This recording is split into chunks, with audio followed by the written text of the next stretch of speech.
तुझे अभी भी समझ नहीं आ रहा क्या? ठीक है फिर, ए फ्लैट मैं तुझे एकदम पक्का समझा के रहूंगा। पागल होने की है। एक तगड़ी कुटाई है तेरा दिमाग ठिकाने लाएगी। बाद में आता हूँ। ओ आउची, बहुत दर्द हो रहा है। वो कमबख्त आवारा छोरा, फ्लावरी माउंटेन सेक्ट में भी मेरी ऐसी कुटाई कभी नहीं। अस नमूने ब्रैट के लिए ही सही। अब मेन बेगर्स यूनियन के एक एक भिखारी को सही से देख गुस्से में है और सोच रहा है कि ये कहाँ फंस गया। में ये बच्चा कौन दिख रहा है मुझे? क्या ये वही रिइंकार्नेशन है जिसका बुद्धिज्म में जिक्र होता है? अगर मुझे पता होता ये होने वाला है तो मेन शाओलिन टेम्पल चला गया होता। तू वही है ना जिसे मैंने तब देखा था जब मेरी कुटाई हो। वैंग चो हमेशा ऐसा ही है, पर आज तो वो हद ही पार कर गया। मुझे तुमसे दो चीजें पूछनी है। क्या मैं कोई भिखारी? अगर तू अपने कपड़े देखेगा तो खुद ही समझ जाएगा, एकदम ऑब्वियस है। तेरी तो मैं एक भिखारी कैसे हो सकता हूँ? चलो ये तो समझ। दूसरा सवाल, हाँ मुझे पता है चुनमा कौन है। क्या वो डेविल वर्शिपर्स डेमोनिक कल्ट का लीडर नहीं है जो 100 साल पहले मारा गया था? 100 साल पहले? क्या तुमने अभी कहा कि चुनमा की मौत को 100 साल बीत चुके हैं? 100 तुम ये क्या कर रहे हो? क्या तुम सच में सच बोल रहे हो? झूठ बोलने का मुझे कोई फायदा नहीं होगा। क्या वो मुझे मेरी मौत के फौरन बाद दोबारा पैदा नहीं कर सकते थे?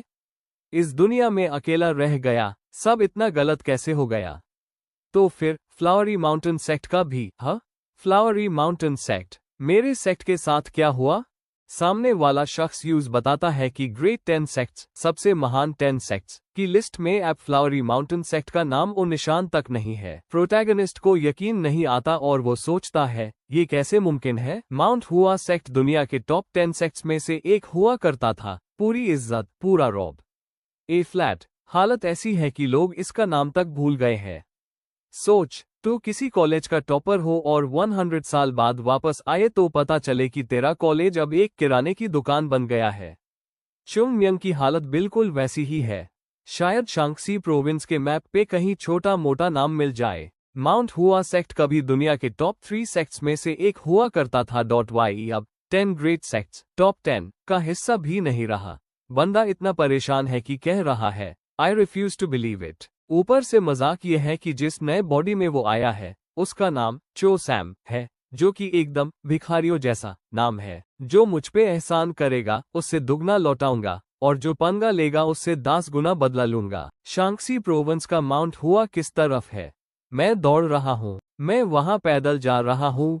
अपनी पिछली जिंदगी में भी मैंने घोड़े जैसी धीमी चीज की सवारी नहीं की थी। ये बॉडी बिल्कुल भी फिट नहीं है, इसलिए सिर्फ कुछ मिनट दौड़ने के बाद हाय मैं थक गया हूँ।